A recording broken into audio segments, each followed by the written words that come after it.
কলকাতার মুকুটে ফের নয়া পালক। ভারতের নিরাপত্তা তালিকায় আবারও শীর্ষে উঠে এলো কলকাতা।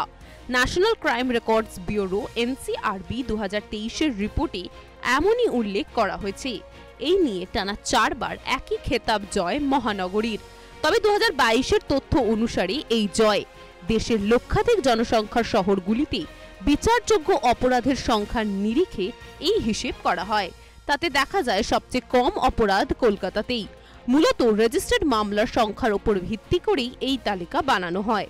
এনসিআরবি ডেটা অনুসারে কলকাতায় প্রতি 1 লক্ষ লোক পিছু 86.5টি বিচারযোগ্য অপরাধের ঘটনা ঘটেছে। একই সঙ্গে অপরাধের হারও কমেছে। এর আগে 2021 সালে কলকাতায় প্রতি 1 লক্ষ ব্যক্তি পিছু 103.4টি অপরাধের ঘটনা ঘটেছে, কিন্তু 2022 সালে সেটি দাঁড়ায় 86.5, অর্থাৎ 16%-এরও বেশি হ্রাস পেয়েছে।